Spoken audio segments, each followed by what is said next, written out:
Assalamualaikum warahmatullahi wabarakatuh. Bertemu lagi di Lensa Cahaya Channel.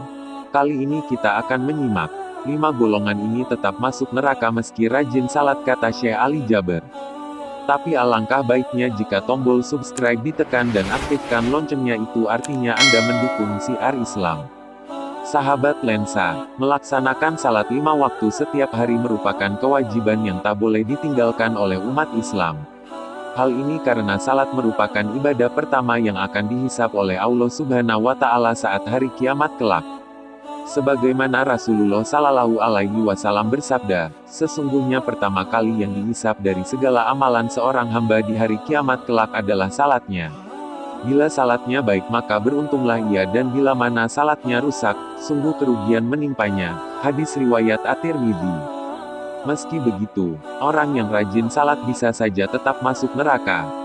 Hal ini terjadi karena beberapa sebab seperti yang disampaikan oleh almarhum Syekh Ali Jaber dalam salah satu ceramahnya.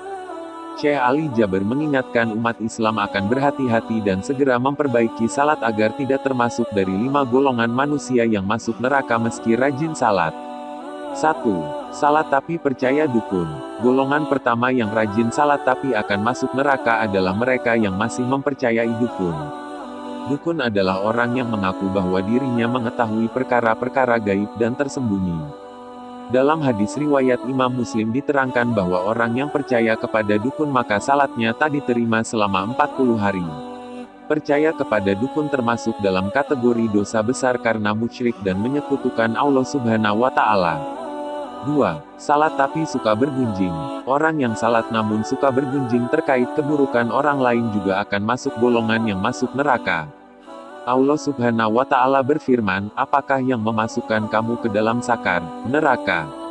Mereka menjawab, kami dahulu tidak termasuk orang yang mengerjakan salat dan kami tidak pula memberi makan orang miskin. Dan adalah kami membicarakan yang batil, bersama dengan orang-orang yang membicarakannya. Dan adalah kami mendustakan hari pembalasan, hingga datang kepada kami kematian. Maka tidak berguna lagi bagi mereka syafaat dari orang-orang yang memberikan syafaat. Quran Surat Al-Mudatsir ayat 42-48. Dari ayat tersebut dapat disimpulkan bahwa orang yang mendirikan salat namun suka membicarakan kejelekan orang lain maka ia akan ditempatkan di dalam neraka sakar. 3. Salat tapi mengabaikan anak yatim. Orang-orang yang salat tapi mengabaikan anak yatim adalah termasuk dalam golongan orang-orang yang mendustakan agama. Hal ini sebagaimana dijelaskan dalam Al-Quran dalam Quran Surat Al-Maun ayat 4-7 yang artinya, Allah Subhanahu wa Ta'ala berfirman, orang-orang yang mendustakan agama dan hari pembalasan, selain mereka suka menghardik anak yatim dan tidak mau memberi makan orang miskin, mereka juga dihinggapi penyakit ria. Dari ayat tersebut dapat disimpulkan bahwa orang yang salat tapi menyia-nyiakan anak yatim maka mereka akan masuk ke dalam neraka. 4. Salat tapi suka berdusta. Kebohongan seakan-akan menjadi hal lumrah dalam masyarakat saat ini. Padahal berbohong merupakan salah satu dosa besar dengan ancaman siksa pedih di akhirat kelak. Orang yang rajin salat dan beribadah, namun lisannya suka berbohong maka amalan-amalannya akan sia-sia. Karena kebohongannya akan menghapus amal-amalnya. Dan apabila golongan ini meninggal dunia dalam keadaan belum bertaubat, maka dia akan dimasukkan ke dalam api neraka. Berbohong juga merupakan salah satu ciri orang-orang munafik.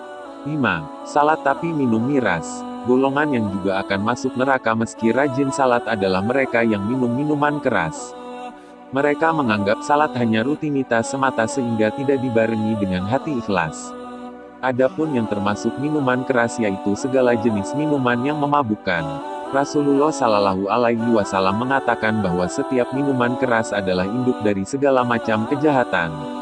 Rasulullah melarang umatnya untuk mendekati khamar, minuman keras apalagi meminumnya, baik sedikit ataupun banyak.